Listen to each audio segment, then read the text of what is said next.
Audience ఏమిటో ఆ యాంగిల్ని కూడా కళ్యాణ్ గారు ఎలా చూపించారా అని. So Karthikeya, congratulations to you and inviting you on stage please. ముందుగా శ్యామ్ గారిని మాట్లాడవలసిందిగా రిక్వెస్ట్ చేస్తున్నాము. కాసర్ల శ్యామ్ గారు. హలో. కాసర్ల శ్యామ్ గారు ఆల్రెడీ ఒక చిన్న ఇంట్రో ఇచ్చేశారు సినిమాలో. త్వరలోనే ఏమైనా హీరోగా కనిపిస్తారా? హీరోగా కనిపించే అవకాశం లేదు, కానీ హీరోకి అన్నగానో నాన్నగానో మళ్ళీ మా కళ్యాణే నాన్న ఎందుకులేండి, అన్నగా కనిపిద్దరు కానీ. ఓకే, నాన్న మా మురళి గారు ఉన్నారు, ఎక్కడున్నారో ఆయన ఇంకా రాలేదు. Okay sir, continue. అందరికీ నమస్కారం. కరెక్ట్గా సంవత్సరం కింద ఇదే వేదిక మీద ధమ్కీ సినిమా అప్పుడు వచ్చిన యంగ్ టైగర్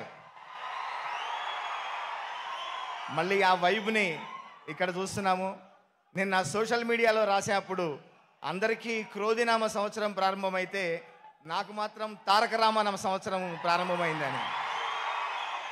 ఎందుకంటే ఆ రోజు ఈ వేదిక మీద నుంచి నా పాటలు ఎంతో ఇష్టమని తారక రామారావు గారు జూనియర్ ఎన్టీఆర్ గారి నోటి నుండి వింటే నిజంగా అది నా జీవితంలో మర్చిపోలేని క్షణం. అది మ్యాడ్లో కళ్ళజోడు కాలేజీ పాప అని రాస్తే చాలా పెద్ద హిట్ చేశారు. అట్లాగే ఈ లడ్డు గాని పెళ్ళి ఈ పాటను కూడా అంతే పెద్ద హిట్ చేశారు. నాకు అవకాశం ఇచ్చిన మా డైరెక్టర్ కళ్యాణ్ గారికి ప్రత్యేక ధన్యవాదాలు.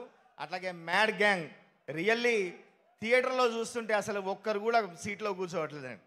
అంత మ్యాడ్గా ఉంది సినిమా. ఇంత అద్భుతమైన విజయాన్ని అందించినందుకు మీ అందరికీ ప్రత్యేక ధన్యవాదాలు తెలియజేసుకుంటూ, నాకు ఈ చిత్రంలో రాయడానికి అత్యద్భుతమైన ట్యూన్, ఇంత మాసీ ట్యూన్ ఇచ్చినటువంటి నా మిత్రుడు సంగీత దర్శకుడు మా భీమ్స్ కూడా ప్రత్యేక ధన్యవాదాలు తెలియజేసుకుంటూ, ఒక్క మాట చెప్పాలి. కరెక్ట్గా 2016 సంవత్సరం మాకు కూడా ఒక మ్యాడ్ గ్యాంగ్ ఉంది. అందరం గీత రచయితలమే. పూర్ణాచారి, దేవ్ పవార్, సురేష్ గంగుల. మేమందరం 2016లో కూర్చొని భీమ్స్ సంగీత దర్శకత్వంలో నలుగురం కలిసి ఒక సినిమాలో రాయాలని 2016లో 9 సంవత్సరాల కింద అనుకుంటే అది ఈ సినిమాలో నెరవేరింది. మేమందరం కూడా ఈ సినిమాలో పాటలు రాయడం జరిగింది.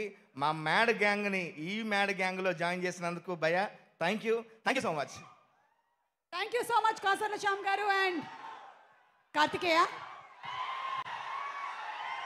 చెప్పక జనరల్లీ నేను అంత వైలెంట్గా ఉంటావా, లేకపోతే సినిమా పరంగా మాత్రమే అంత వైలెంట్గా ఉన్నావా? ఎందుకంటే కొంచెం డిస్టెన్స్ మెయింటైన్ చేసి మాట్లాడదామని.